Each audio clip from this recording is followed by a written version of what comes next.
Je vous propose maintenant que l'on passe à la suite de l'actualité et que l'on parle de télévision. La télévision de l'été, effectivement, avec Nicolas Voller. Bonjour Nicolas, vous êtes rédacteur en chef au TV Max. Souvent, les chaînes de télé profitent de la période estivale pour tester des programmes ou changer parfois radicalement leur contenu. Que nous ont concocté les chaînes pour cet été? Alors, elles ont prévu quand même quelques petits trucs. C'est vrai que souvent, les chaînes se posent la question, qu'est-ce qu'on fait? Il y a le soleil, il y a la plage, il y a les enfants, il y a la détente. C'est compliqué, mettre des rediffs, etc.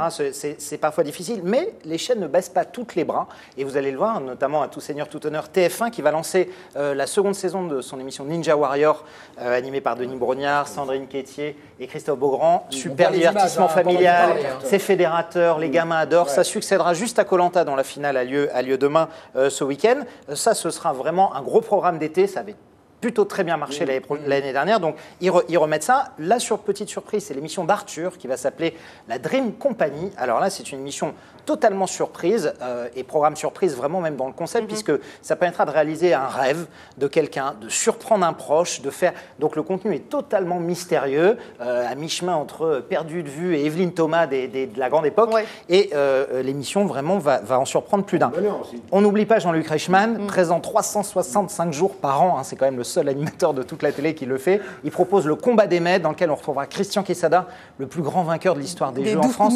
Voilà, les 12 coups de midi. C'est à midi, voilà, on voit la bande-annonce. Donc Christian Quesada, 850 000 € de gain, le plus grand gagnant de l'histoire de la télé française, qui sera opposé notamment à Timothée, qui est le tout dernier gagnant, qui vient juste d'être éliminé. Laurence Boccolini sera également là avec Les Cerveaux, un nouveau jeu télé. Et puis, sans oublier, une grande émission de variété consacrée à Michel Berger, dont on commémore les 25 ans de la disparition, avec beaucoup d'artistes en direct. Mais rassurez-nous, Nicolas, face à TF1, les concurrents, ils ont aussi de la matière là. Alors, ils vont quand même un petit peu se défendre, je vous rassure, notamment France 2, qui devrait lancer dans le courant de l'été son émission Qui sera le prochain grand pâtissier. Alors vous savez, c'est une émission qui avait été lancée un peu après celle d'M6. Celle d'M6 avait cartonné, celle de France 2 était tombée dans l'oubli.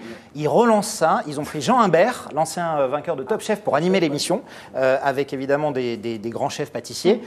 Donc ils espèrent évidemment un renouveau. On n'oubliera pas le feu d'artifice traditionnel avec Stéphane Bern. Le festival interceltique de Lorient, très important. Souvent on n'en parle pas de cette émission, c'est Cyril Ferraud qui l'anime. Carton, 3 millions de téléspectateurs, 15% de part d'audience. Ce sera évidemment à suivre. Fort Boyard, 27 ans d'existence. Olivier Mine. Voilà. Fort Boyard, c'est le rendez-vous de l'été, ça. Prenez des notes parce que là, il envoie, Nicolas. Et sans doute pas à la fin. Et évidemment, il y aura aussi sur NT1 une émission qui va s'appeler 10 couples parfaits. C'est une émission de dating de TF1 d'été présentée par Elsa Fayer. Ça n'existe pas, la perfection, avec 20 couples qui, normalement, scientifiquement, sont faits l'un pour l'autre. Et on va tester ça pour voir effectivement si ça fonctionne. Il y a quelques belles paires, à mon avis, là-dedans. Et Nicolas, on fait vite, on est moi déjà. Et au niveau des fictions, on a longtemps eu des sagas d'été très fortes pendant cette période-là sur les grandes chaînes. Là, on a l'impression que c'est un peu disparu. Alors ça a disparu depuis quelques années. Les chaînes ne misaient plus trop dessus. Les grandes époques Dolmen, la Vengeance, etc. C'est un petit peu passé. Mais là, TF1 lance un nouveau pari. Vous savez qu'ils ont racheté la boîte de production de Plus belle la vie. Eh bien, ils lancent leur saga d'été quotidienne. Ce sera avec Ingrid Chauvin, il y aura Laurie Pester, Charlotte Valandré. Ça s'appelle C'est le retour de Charlotte Valandré aussi à la télé. Absolument, oui, ça s'appelle Demain nous appartient.